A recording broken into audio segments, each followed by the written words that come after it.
नमस्कार दोस्तों, आपका स्वागत है दृष्टि आईएएस एडिटोरियल एनालिसिस के एक नए एपिसोड में। इस एडिटोरियल एनालिसिस में हम 3 चीज़ें करते हैं। पहला, एडिटोरियल का UPSC civil services exam syllabus के साथ लिंक स्टैब्लिश करना। दूसरा, एडिटोरियल के की पॉइंट्स को समझना। और तीसरा, एडिटोरियल में आए हुए की कॉन्सेप्ट्स पर भी चर्चा करना। तो आइए शुरू करते हैं आज का एडिटोरियल एनालिसिस। आज का एडिटोरियल हमने द हिंदू से लिया है और ये 7 तारीख को आया है। इसका शीर्षक है बैक होम और ये बात करता है भारत के फंसे हुए प्रवासियों की, जिनको अब भारत सरकार वापस लाने की योजना बना रही है वंदे भारत मिशन के अंतर्गत। तो आइए अब देखते हैं इसका सिलेबस के साथ लिंक।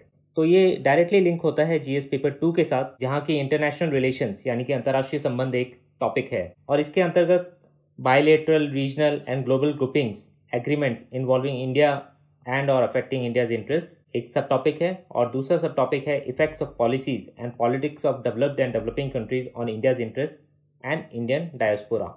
तो ये खासतौर से इंडियन डायस्पोरा से जुड़ा हुआ टॉपिक है। सिलेबस के साथ लिंक स्थापित करने के बाद अब देखते हैं इसके की पॉइंट। एडिटोरियल का कहना है कि लगभग 2 महीनों के बाद दुनिया भर में फंसे भारतीयों को सरकार द्वारा संचालित योजना वंदे भारत मिशन के माध्यम से वापस घर लाया जाएगा और ये भारत द्वारा संचालित अब तक का सबसे बड़ा और सबसे जटिल प्रत्यावर्तन यानी कि रिपैट्रिएशन, स्वदेश वापसी मिशन हो सकता है। पहले सप्ताह में 13 देशों से लगभग 15,000 नागरिकों को वापस लाने की योजना है। तो आगे हम की कॉन्सेप्ट्स में आज वंदे भारत मिशन को और डिटेल में देखेंगे। एडिटोरियल आगे कहता है कि 1990 में भी गल्फ वॉर के दौरान, प्रथम गल्फ वॉर के दौरान भी भारत ने अपने नागरिकों को वहां से इवैक्यूएट किया था और 2015 में यमन से भी अपने नागरिकों को और दूसरे देश के नागरिकों को भी इवैक्यूएट किया गया था। और यहाँ आपको ये पता होना चाहिए कि यमन में जो ऑपरेशन किया गया था उसका नाम था ऑपरेशन राहत। लेकिन एडिटोरियल का कहना है कि 1990 में खाड़ी या 2015 में यमन सहित अन्य पिछले ऑपरेशनों के विपरीत इस बार सरकार केवल एक सुविधा प्रदाता के रूप में काम करेगी, क्योंकि वापस आने वाले व्यक्ति को परिवहन और आवास के लिए भुगतान करना पड़ेगा। तो पिछले ऑपरेशनों से इस ऑपरेशन में ये फर्क है कि भारत सरकार ये सुविधा प्रदान कर रही है अपने नागरिकों को, लेकिन वो इसके लिए यूजर चार्जेस यानी कि जो भी कॉस्ट आएगी उनको वापस लाने में, वो इन लोगों से वसूली जाएगी। जबकि पिछले ऑपरेशंस में इसको एक राहत कार्य के रूप में देखा गया है और लोगों से कोई भी राशि नहीं ली गई है। इस वंदे भारत मिशन के हफ्तों तक संचालित होने की उम्मीद है, क्योंकि भारत के जो इन देशों में दूतावास हैं, वहाँ बड़ी संख्या में लोगों ने पंजीकरण कराया है और इनकी संख्या अभी अनुमान लगाया जा रहा है कि 5 लाख से 10 लाख के बीच में हो सकती है।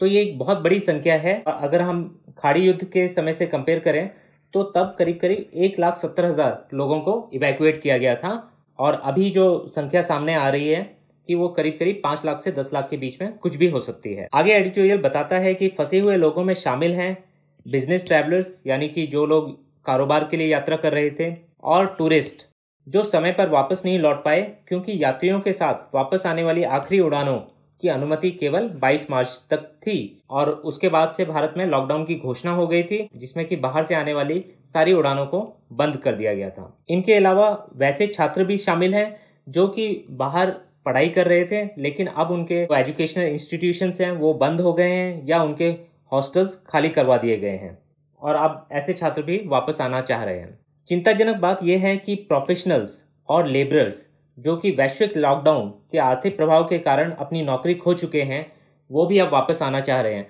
और इसका सीधा असर पड़ेगा भारत को मिलने वाले रेमिटेंसेस पर। भारत के लोग अगर बाहर जाके हर देशों में काम करते हैं और जो धन अर्जित करते हैं और वो जब भारत में वापस भेजते हैं तो उसे रेमिटेंस कहते हैं और ये भारत की अर्थव्यवस्था के लिए बहुत ही उपयोगी होता है। और अब विश्व बैंक का भी अनुमान है कि रेमिटेंसेस में भारी कमी आएगी, क्योंकि वैश्विक लॉकडाउन भी चल रहा है और ऑयल प्राइसेस में भारी गिरावट है और इस वजह से काफ़ी ज़्यादा नुकसान भारत को होगा, क्योंकि भारत विश्व में रेमिटेंस प्राप्त करने वाला प्रथम नंबर का देश है। आगे एडिटोरियल कह रहा है कि गृह मंत्रालय द्वारा जारी मानक संचालन प्रक्रियाओं यानी कि स्टैंडर्ड ऑपरेटिंग प्रोसीजर्स के अनुसार केवल उन लोगों को पहले चरण में लौटने की अनुमति होगी जिनके लौटने का कारण बाध्यकारी होगा, यानी कि काफ़ी जरूरी है जिनका लौटना, और इसे वर्तमान में केवल भारतीय नागरिकों के लिए ही खोला गया है।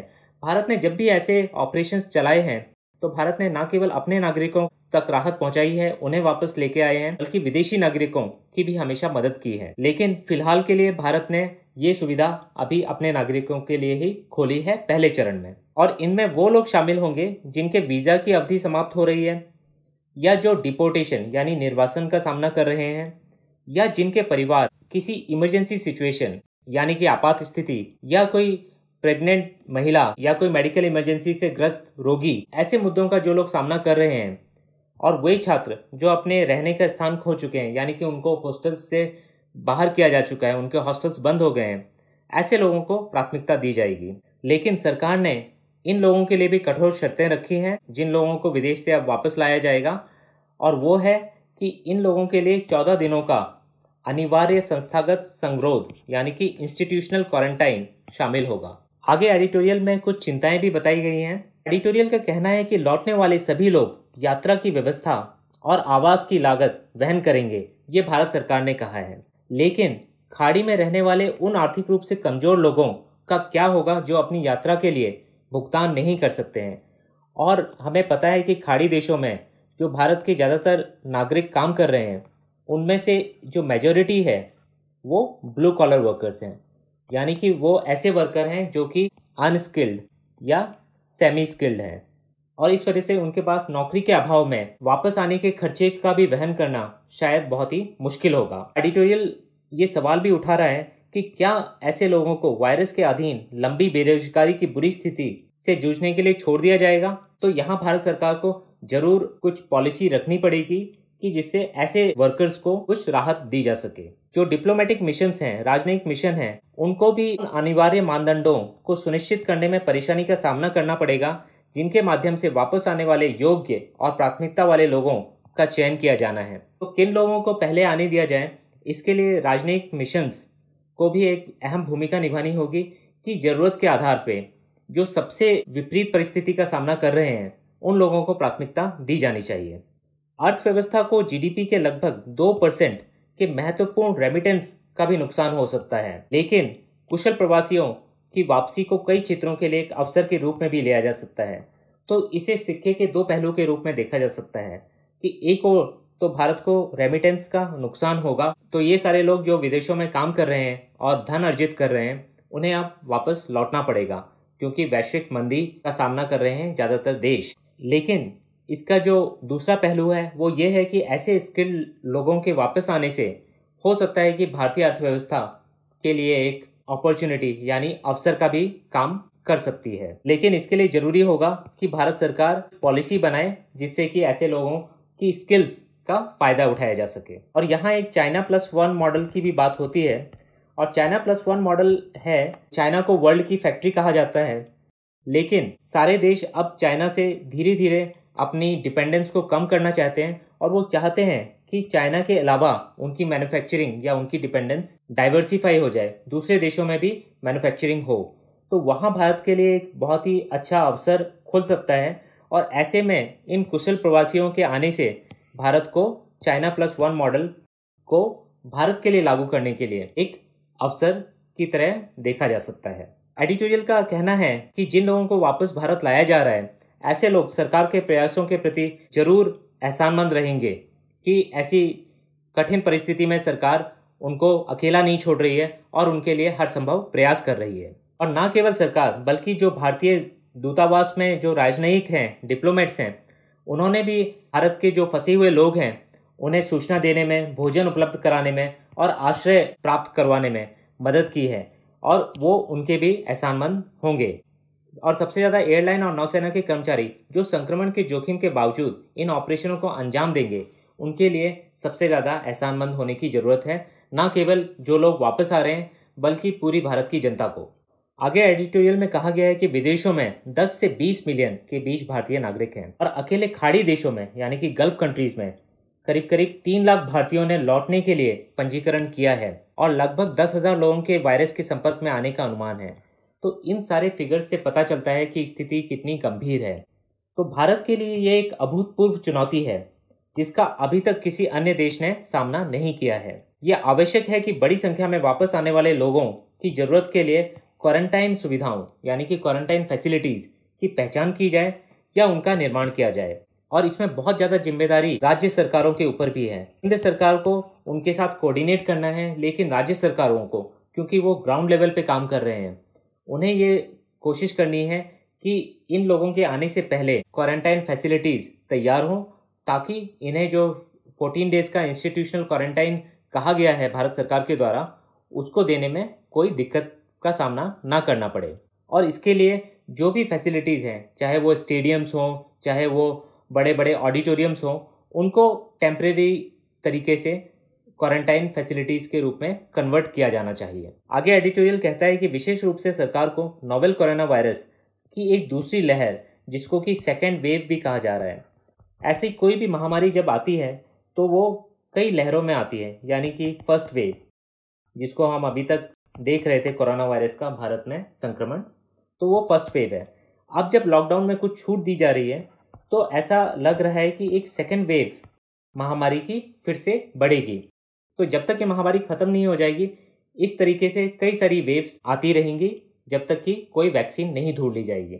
और सरकार की तरफ से और लोगों की तरफ से भी एक कोशिश होनी चाहिए कि वो जो खतरा है कोविड-19 का, उसको हल्के में ना लें और पूरी तैयारी और सावधानी बरतें। एडिटोरियल का यही कहना है कि विशेष रूप से सरकार को नोवेल कोरोना वायरस की दूसरी लहर के साथ साथ पश्चिम एशिया में तेल की कीमतों और वैश्विक अर्थव्यवस्थाओं में गिरावट के कारण भारतीय प्रवासियों की वापसी में तेजी से वृद्धि की आवश्यकता वाली दोनों स्थिति के लिए तैयार रहना चाहिए। तो सरकार को दोनों ही चीज़ों पे नज़र रखनी होगी। एक तो नोवेल कोरोना वायरस की सेकेंड वेव के लिए भी तैयार होना पड़ेगा, और दूसरी तरफ जो पश्चिम एशिया में तेल की कीमतों में गिरावट आई है और इससे उनकी इकोनॉमी में जो चोट पहुंची है, उसके कारण जो भारतीय प्रवासी वापस आने की कोशिश कर रहे हैं, उससे होने वाली चिंताओं के लिए भी तैयार रहना पड़ेगा। अंत में एडिटोरियल का कहना है, भारत जो इस समय इस कठिन परिस्थिति से गुजर रहा है, इससे सीखते हुए के लिए विदेश में फंसे हुए भारतीय नागरिकों को परेशानी से बचाने के लिए एक बेहतर सिस्टम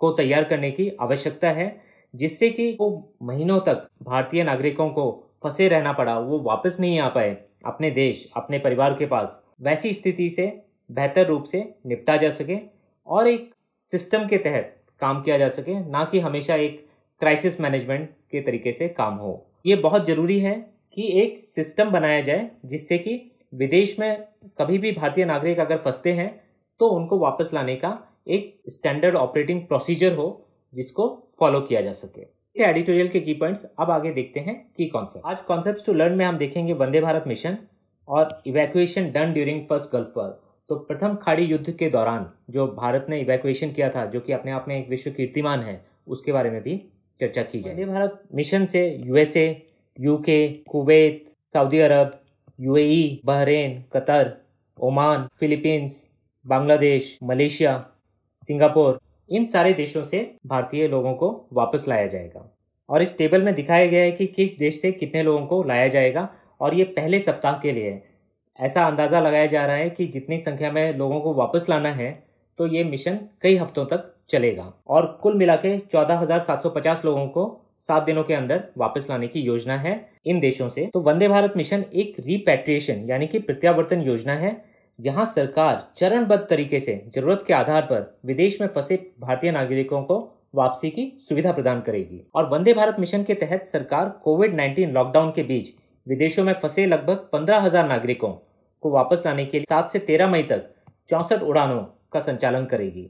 तो इन सारे देशों से लोगों को वापस लाया जाएगा, और वापस आने में जो प्राथमिकता दी जाएगी वो प्रवासी कामगार मजदूर जो बेरोजगार हो गए हैं और जिनका अल्पावधि वीजा समाप्त हो गया है, मेडिकल इमरजेंसी से ग्रस्त लोग, गर्भवती महिलाओं और बुजुर्गों को, ऐसे लोग जिनके परिवार में सदस्यों की मृत्यु हो गई है और इसके कारण उन्हें भारत लौटने की आवश्यकता है, और जो छात्र जो कि हॉस्टल्स वगैरह के बंद हो जाने से संकट में हैं। और ये 1990 के कुवैत एयरलिफ्ट के बाद से सबसे बड़ा इवैक्यूएशन एक्सरसाइज होने की उम्मीद है। इसके अलावा भारतीय नौसेना ने ऑपरेशन समुद्र सेतु, ये भी पीटी के लिए बहुत ही इंपॉर्टेंट है, इसको लॉन्च किया है, जिससे कि भारतीय नागरिकों को विदेशों से वापस लाने के लिए नौसेना के जहाज़ों की मदद ली जा रही है। 2 जहाज जो कि जलस्व और मगर जो कि इंडियन नेवल शिप्स हैं, ये माले यानी कि मालदीव्स जा रहे हैं और 8 मई से ये लोगों को वहाँ से लेके आना शुरू करेंगे। लेकिन सरकार ने ये जरूर कहा है कि भी लोगों को वापस लाया जाएगा, उनका टेस्ट किया जाएगा और कोविड-19 नेगेटिव होने पर ही उनको यात्रा की अनुमति दी जाएगी। तो इस इमेज में आप देख सकते हैं कि ऑपरेशन समुद्र सेतु किस तरीके से किया जा रहा है और मालदीव्स की राजधानी माले है, तो ये शिप्स यहाँ जा रहे हैं और यहाँ से लोगों को लेके आएंगे, आईएनएस जलस्वा और आईएनएस मगर। अब देखते हैं जो कि इवैक्यूएशन एक्सरसाइज की गई थी भारत के द्वारा गल्फ वॉर के दौरान। तो 1988 में ईरान इराक युद्ध जो कि 1980 से 88 के बीच में चला और इसके समाप्त होने के बाद जो प्रेसिडेंट थे इराक के सद्दाम हुसैन, उन्होंने पाया कि इराक बहुत ही गहरे कर्ज में था और इराक ने ये अनुमान लगाया कि अरब देशों ने जानबूझकर कच्चे तेल की कीमत को कम किया हुआ है ताकि वेस्टर्न कंट्रीज जिनके ऊपर वो आश्रित हैं अपनी सिक्योरिटी नीड्स के लिए, वेस्टर्न कंट्रीज की सुविधा के लिए तेल की कीमतों को जानबूझ के कम रखा गया है। इराक का ये मानना था कि तेल के उत्पादन में कमी लेके आइए ताकि अंतर्राष्ट्रीय बाजारों में तेल की कीमत में बढ़ोतरी हो और इराक जो कि तेल का एक बड़ा प्रोड्यूसर है उसको अपने ऋणों को चुकाने में मदद मिले। और इसके चलते इराक ने तेल संपन्न कुवैत पर हमला किया और कुवैत के कुछ टेरिटोरियल डिस्प्यूट्स भी थे। कुवैत पर आक्रमण 2 अगस्त 1990 को शुरू हुआ और 2 ही दिनों के भीतर इराक ने उस पर कब्जा कर लिया और सद्दाम हुसैन ने कुवैत को इराक का 19वां प्रांत भी घोषित कर दिया। अब कुवैत में 1,70,000 से अधिक भारतीय फंसे हुए थे और इस वजह से भारतीयों का इवैक्यूएशन करने की जरूरत पड़ी। तो कुवैत से भारतीयों का 1990 का जो एयरलिफ्ट है ये 13 अगस्त 1990 से 20 अक्टूबर 1990 तक चला और भारत सरकार द्वारा सैन्य विमानों द्वारा नागरिकों को निकालने के लिए प्रारंभिक प्रयास किए गए, लेकिन एयर स्पेस क्लियरेंस में कठिनाइयों के कारण नागरिक विमानों के द्वारा ये किया गया। तो यहाँ एक बहुत ही महत्वपूर्ण भूमिका एयर इंडिया ने निभाई और बसों का उपयोग किया गया। बसरा जो कि इराक में एक शहर है, बगदाद जो कि इराक की राजधानी है, वहाँ से भारतीयों को जॉर्डन में अमान तक लाया गया। वहाँ से फिर फ्लाइट्स के द्वारा भारतीयों को वापस लाया गया क्योंकि भारत सरकार के सद्दाम हुसैन के साथ भी अच्छे संबंध थे। और अंततः एयर इंडिया ने कुवैत में फंसे 1,70,000 लोगों को निकालने में मदद की और ये अब तक का विश्व का सबसे बड़ा इवैक्यूएशन ऑपरेशन माना जाता है। और एक और चीज़ आपको यहाँ पता होनी चाहिए कि बर्लिन एयरलिफ्ट भी काफ़ी फेमस है और इसको आप इसके बारे में पढ़ सकते हैं, ये वर्ल्ड हिस्ट्री का पार्ट है और इसको भी एक बहुत बड़ा ऑपरेशन माना जाता है जो कि कोल्ड वॉर के दौरान हुआ, तो इसके बारे में भी आप जानकारी रख सकते हैं। अब देखते हैं कि पीटी और मेंस में आपको किस तरीके के सवाल पूछे जा सकते हैं। तो प्रीलिम्स के हिसाब से आज के एडिटोरियल में काफ़ी जानकारी थी और वंदे भारत मिशन के बारे में एक डायरेक्ट क्वेश्चन आ सकता है, कौन कौन से देशों से कितने लोगों को इवैक्यूएट करने का प्लान है और आपसे पूछा जा सकता है कि पहले भारत ने कब कब इस तरीके के ऑपरेशंस किए हैं। और दूसरा ऑपरेशन समुद्र सेतु पे भी डायरेक्ट क्वेश्चन पूछा जा सकता है, कौन कौन सी शिप्स शामिल हैं, कितने लोगों को इवैक्यूएट किया जाना है और कहाँ से इवैक्यूएट किया जा रहा है। इसमें आपसे इंडियन डायस्पोरा और इसके रोल और कंट्रीब्यूशन के बारे में सवाल पूछा जा सकता है। प्रवासी भारतीयों के लिए जो संकट आया है ऑयल प्राइसेस के नीचे जाने से और कोविड-19 के दौरान जो वैश्विक लॉकडाउन की स्थिति बनी है उसके द्वारा प्रवासी भारतीय कामगारों के ऊपर जो संकट आया है उससे कैसे निपटा जा सकता है, भारत सरकार की क्या पॉलिसी होनी चाहिए, इस तरीके के सवाल आ सकते हैं। रेमिटेंसेस के कम हो जाने से भारतीय इकोनॉमी पे क्या असर पड़ेगा और कैसे भारत सरकार को इससे निपटना चाहिए।